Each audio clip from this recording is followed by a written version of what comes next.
How do you handle stress? Okay, don't tell me you're not under stress. We're all under stress. We're human beings. We get stressed all the time. We're able to think about what we do. We're different than most animals. We get to have cognitive power to think about what we do on a daily basis. We have a limbic system that works through all of this. We're also wired like an animal as well. And so we think about things, we get wired like an animal, and we have that fight or flight.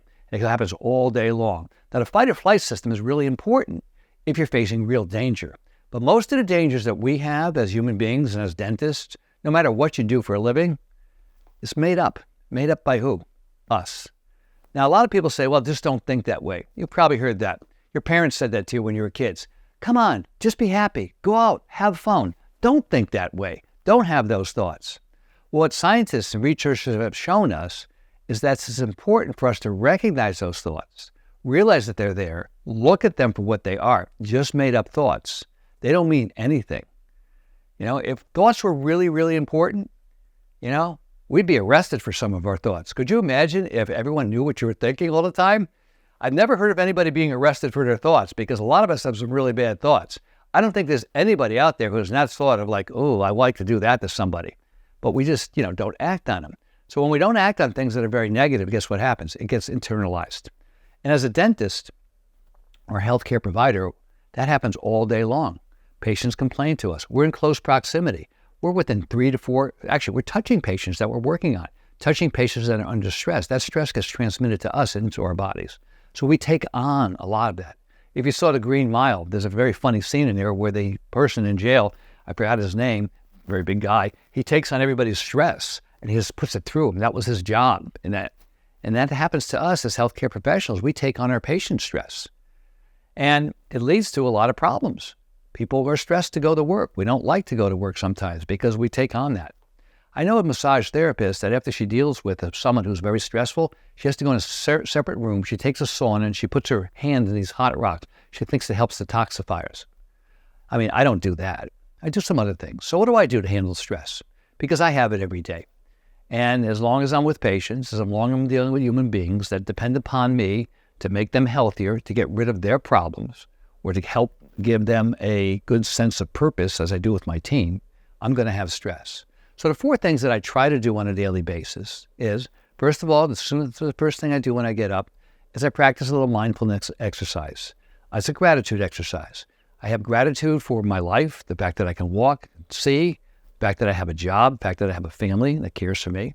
And I also am doing something that Steve Anderson taught to me last week. He says, we all do this gratitude. I'm happy I have a roof over my head, happy I have a loving family, happy I can see, I can walk, I could have a job. Those are things that we all take for granted. He says, but what he's been doing lately, and it's something that I started about a week ago, is he's been doing the gratitude list of the 24 hours. What am I grateful for that happened within the last 24 hours? And by living in the gratitude list of the present moment, what happens is my gratitude is not something abstract, but really just happened. Like right now, I'm grateful I'm able to speak, talk, create a video, and share it with other people that may help somebody. And if it doesn't, at least it got out of me because I'm sharing something that I'm very passionate about. I'm grateful that I'm going to have lunch with my daughter later today. That's something, she lives in town. I'm very happy that I'm able to do that. I'm grateful that I'm going to have a meeting with somebody that I want to have a meeting with that I've been trying to get for about 2 months later this afternoon. These are all things I'm grateful for. I'm grateful that Jose, my IT person, is filming this thing right here because I'm not very good at filming and I don't know much about IT. So when I start to look at my daily life in terms of gratitude, it's great. And that's one of the 4 core principles, and that's practicing mindfulness. You can get there by doing it internally. I did yoga earlier today. That got me into a pretty good mood. I can do it by prayer. I can do it by meditation. I can do it by walking the woods. I can do it by having coffee with a good friend in a diner and just talking about problems that he or she may be having, and so maybe some of my problems. Those are things that help with mindfulness. And those are things that 2 of the great stars that we talk about right now, they practice very differently. We have Kanye West and we have Taylor Swift. Taylor Swift seems to be a lot happier than Kanye. They're both billionaires. You'd think $1 billion would make you happy. So why is Taylor happier than Kanye? Well, she probably practices mindfulness better. She has a better mental outlook. And I'm sure she works at it. And I don't know either of them personally, but just by looking at both of them and how they perform, I can see that one is happier than the other. Both billionaires, both Grammy winners, both well-known, got to the peak of their field. they handle it very differently. And we see that in sports stars as well, and in actors. We see some actors, crash and burn, and then see people do really well. We see Magic Johnson in sports, handling all sorts of adversity, becoming the top of his field, then coming down with a very severe illness, and then early on told everybody he had AIDS, and he owned it. And then he became a role model for somebody with the disease. And then he became a billionaire himself. And then what does he do with the money? He goes into inner cities and he builds things for people. Compare him to somebody like maybe Dennis Rodman, who also was at the top of his game, but just sort of melted down because of mental issues. So what are some of the other things you can do? Well, eat well. I'm not going to go into that now because that's a personal thing. But try not to eat a lot of sugar, a lot of flour, a lot of things that make you, logy or tired, a lot of fresh fruits and vegetables and lean meats and things like that. I'm not a dietitian. I'm not going to go into that, but your diet is very important. What else? Get a good night's sleep. How much? At least 8 hours if you can, minimum of 7. Most of us, myself included, used to pride myself on going with little sleep. I slept on 4 or 5 hours for a lot of my career because I have so much to do. Well, what it turned out is I was sleeping little, spending more time awake, but being very ineffective and having more stress. So those are some things to do. And the last, and probably the most important, is daily exercise. Not 20 minutes 3 or 4 times a week, but exercise daily. How much? Well, it's up to you. Some people say you can get away with 5 or 10 minutes. I think you need to spend about an hour a day. 3 or 4 days of aerobics, 2 days of HIIT exercises, and then 2 or 3 days of weight training, because after the age of 25 and 30, we start to lose muscle mass. And very few of us look like we did, when we were 25 or 30. In order to maintain that body size and the strength and the health, there's so much data. My friend Dave Rosania talks about it all the time. There's so much data that exercise, prevents diseases. It improves mental health.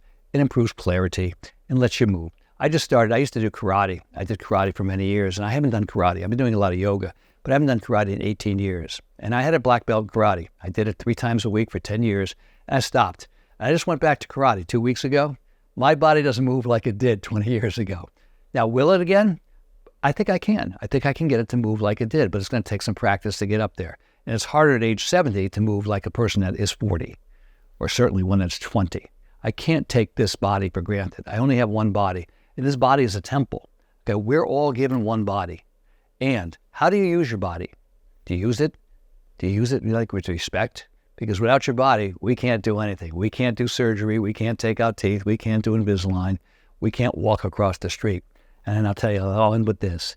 Every day that my wife and I are walking in New York City and we cross the street, I turn to her, I go, "These are the good old days." And she goes, "What do you mean?" And we just this little routine with each other. I go, "They're the good old days because we're walking across the street unassisted." I have tremendous gratitude for the fact that I can still walk across the street, and I hope to be able to do it for many more years. That's not completely up to me. Part of it is, but not completely. So hopefully these tips will help. The 4 things to do to maintain a healthy lifestyle, to decrease stress: get a good night's sleep, exercise daily, eat well, and practice mindfulness. Be a Swiftie, not a Kanye West. Have a great day, everybody. And remember, the best way to lower stress is to get out of yourself, help others, and to be the gift.